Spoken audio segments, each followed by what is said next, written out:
రాము అనే రైతు ఒక చిన్న గ్రామంలో తన భార్య సీతతో కలిసి జీవించేవాడు. తక్కువ ఆదాయం ఉన్నా వారు సంతోషంగా జీవించేవారు.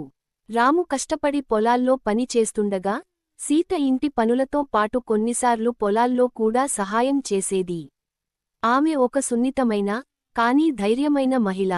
ఒక సంవత్సరం పంట బాగా పండలేదు. రాము తీవ్ర నిరాశకు లోనయ్యాడు. తన కోపాన్ని సీతపై చూపించి, నీవే దోషి, నీవు పూజలు చేయడం మానివేశావు కనుకే ఇంతటి అనర్థం జరిగింది అన్నాడు. సీత వాదించలేదు.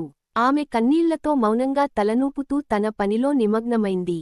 ఆమె నిత్యం నీళ్లు తెచ్చడం, పశువులకు మేత వేయడం, ఇంటి పనులు చేయడం మాత్రమే కాదు, పుట్టిన బాధను కూడా మౌనంగా భరిస్తూ, ప్రేమతో కుటుంబాన్ని నిలుపుతుంది.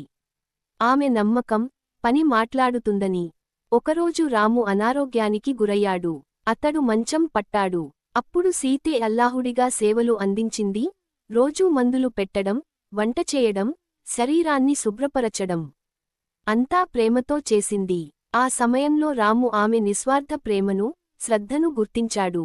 తన నిందలు ఎంత దురుద్దేశంగా ఉన్నాయని తెలిసింది. రాము కోలుకున్న తర్వాత సీత పాదాల దగ్గర కూర్చొని అతడు క్షమాపణలు చెప్పాడు.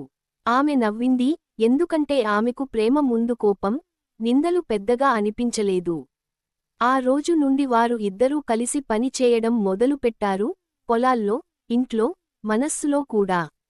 ప్రేమతో, పరస్పర గౌరవంతో వారి జీవితం బంగారమైంది.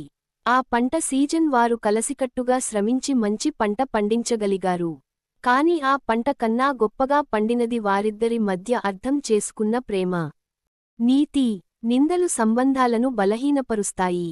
కాని ప్రేమ, గౌరవం, కలిసికట్టుగా జీవించడమే సుస్థిరమైన ఆనందానికి మూలాధారం.